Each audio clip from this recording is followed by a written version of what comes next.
A broke and in-debt financial planner whose wife is cheating on him hatches a plot to fix his life if he can just find the right hitman. This is Ron Martin, an out-of-work financial planner, and his wife Jane, a part-time nurse. They've been married for 10 years, have fallen out of love, and have no children. Jane believes Ron is rich, so she's been cheating on him with a doctor at work for over a year, hoping Ron will divorce her and she'll get a settlement. So obviously, this is not a healthy relationship, but there's something else. Ron has a secret. He invested heavily in video stores. And the genius lost his tail. Now he's got to find a way out. Jane left her phone in the kitchen and it buzzes. It's a text from Dr. Kevin Lee, Jane's lover, confirming a plan to meet her at a hotel after work. He gets an idea. Ron goes into the bathroom to hand Jane the phone and tells her they're about to take out a new investment, a very, very big life insurance policy. The next day, Jane signs the policy.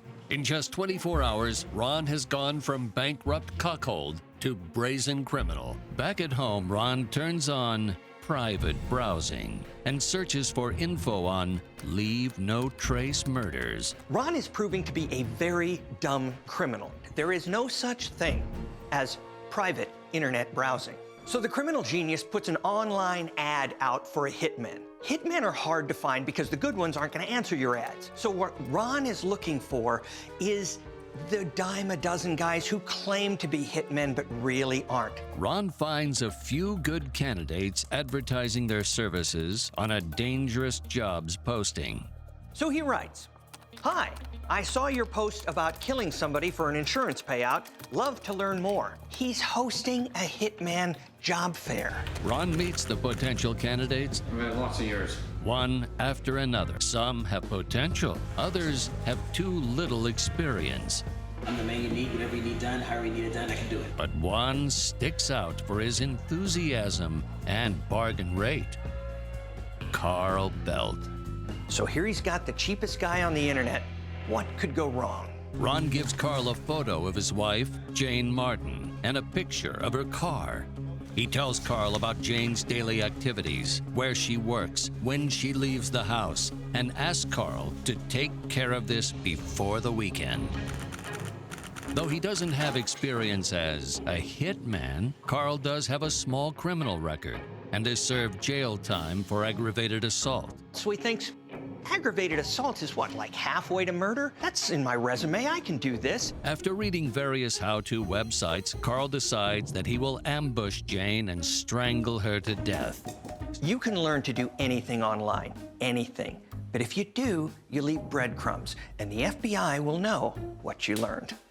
With his plan in place, Carl searches for more information on Jane Martin and finds her profile on social media. He looks through a few pictures to study the face of his next, well, first victim. The next morning, Jane Martin leaves for work at the hospital.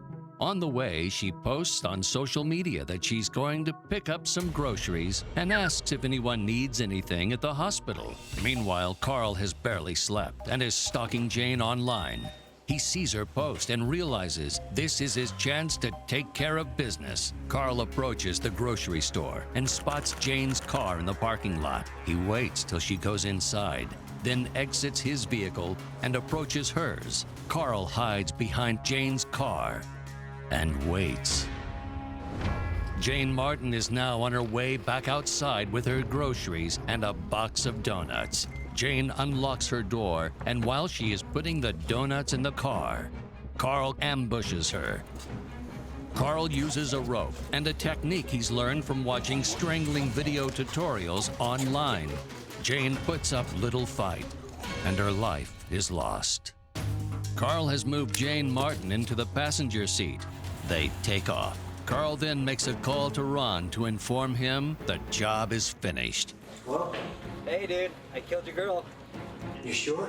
Ron is delighted and sighs with relief. Ron decides to celebrate and heads out that afternoon to get some happy hour drinks with friends. He has more than one too many, and no one knows he is secretly celebrating his wife's murder. When he gets home, he notices the lights are on and the door is unlocked. Someone is there. He smells something cooking and cautiously heads to the kitchen, where he is greeted by what should be his dead wife, Jane. Hey, honey. Oh, really? In the middle of the day? Hello? What the hell did you do? You killed the wrong woman! What do you mean I killed the wrong person? You're an idiot! In order to prove his point, Ron snaps a selfie of them and sends it to Carl. Carl's got to be thinking to himself, I killed somebody. If it wasn't Jane Martin, who did I just kill? Carl looks at the photo and something doesn't seem right. He pulls up Jane Martin's social media profile. Multiple Jane Martins come up. Carl compares the profile of the Jane Martin he killed with another Jane Martin.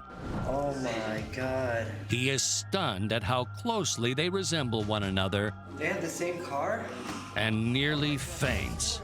So Carl has killed the wrong Jane Martin. As if this case couldn't get more bizarre, it does. You see, the now deceased Jane Martin turns out to be an awesome human being. She works in a hospital. She never misses a day of work. She brings donuts into work. Everybody loves her. And Carl has killed her for no reason.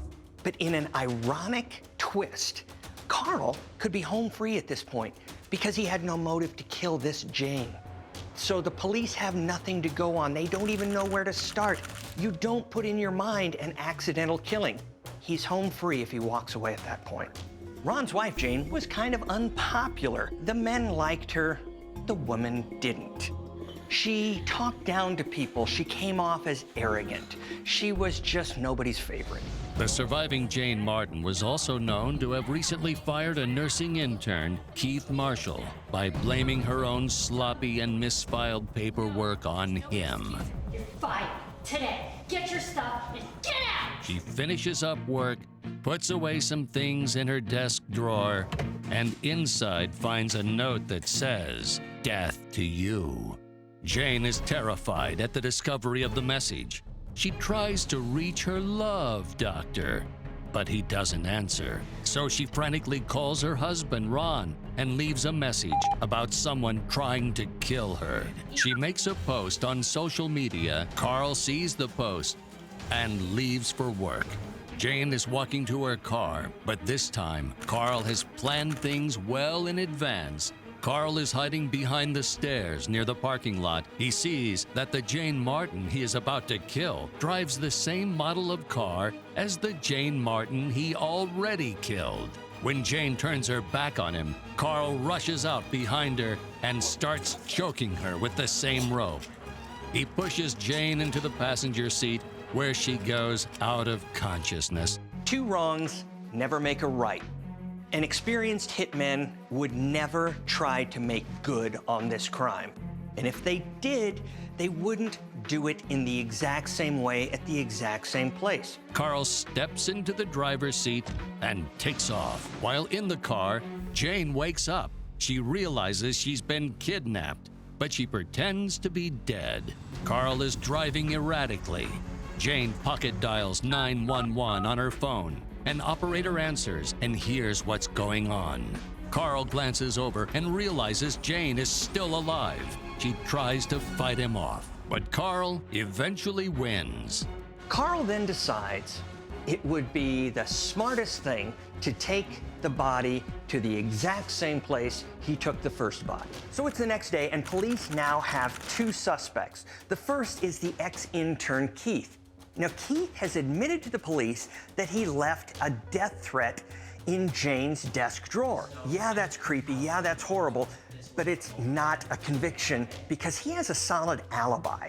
And that alibi is corroborated by everyone who works with him. The next suspect is the logical one, Jane's spouse, Ron Martin. Now, police have already learned from her coworkers that she was having an affair. That's motive.